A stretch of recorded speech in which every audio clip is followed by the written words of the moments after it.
இந்த பெண் பேசுவதை மட்டும் முதலமைச்சர் ஸ்டாலின் கேட்டால் 4 நாட்களுக்கு வீட்டை விட்டே வெளியே வர மாட்டார் போல.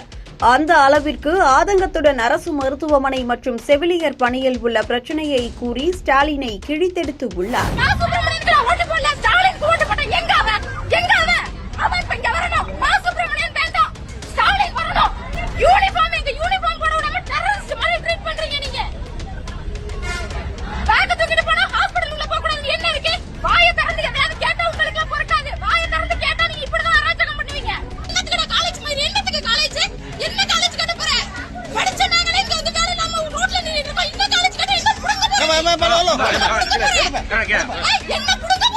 தமிழ்நாடு முழுவதும் செவிலியர்கள் தங்கள் நியாயமான கோரிக்கைகளை வலியுறுத்தி போராடி வருகின்றனர்.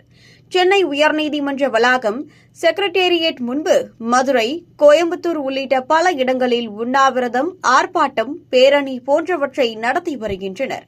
முக்கிய கோரிக்கைகளாக 2015ஆம் ஆண்டு மருத்துவ ஆட்சேர்ப்பு வாரியம் மூலம் நியமிக்கப்பட்ட செவிலியர்களுக்கு உடனடி பணி நிரந்தரம் வழங்க வேண்டும், தற்காலிக செவிலியர்களின் சம்பளத்தை மாதம் 18,000 ரூபாயாக உயர்த்த வேண்டும், மகப்பேறு விடுப்பு உள்ளிட்ட அனைத்து சலுகைகளையும் சமமாக வழங்க வேண்டும், 2022இல் பணி நீக்கம் செய்யப்பட்ட செவிலியர்களை மீண்டும் பணியில் சேர்க்க வேண்டும் என்பன முன்வைக்கப்பட்டு உள்ளன.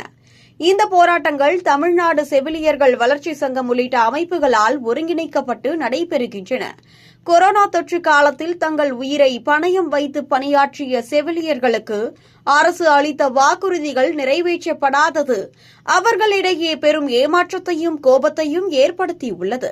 குறிப்பாக 2021 சட்டமன்ற தேர்தலின் போது திமுக தரப்பில் கொடுக்கப்பட்ட வாக்குறுதிகளில் செவிலியர்களின் பணி நிரந்தரம், சம்பள உயர்வு, பிற நலன்கள் குறித்து தெளிவாக உறுதியளிக்கப்பட்டிருந்தது.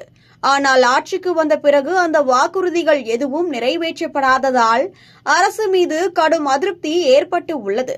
பல மாதங்களாக நடைபெறும் போராட்டங்களுக்கு எந்த நிரந்தர தீர்வும் வழங்காமல் தாமதப்படுத்துவது, சில சமயங்களில் போராட்டக்காரர்களை கைது செய்வது போன்ற நடவடிக்கைகள் செவிலியர்களின் கோபத்தை மேலும் தீவிரப்படுத்தியுள்ளன.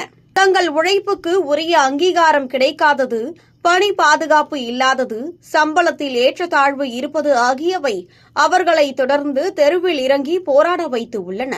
இந்த போராட்டம் வெறும் சம்பள உயர்வு அல்லது பணி நிரந்தரம் மட்டுமல்லாமல் செவிலியர்களின் தொழிலை மதிப்பளிக்கும் சமூக அங்கீகாரத்திற்கான போராட்டமாகவும் வளர்ந்து வருகிறது.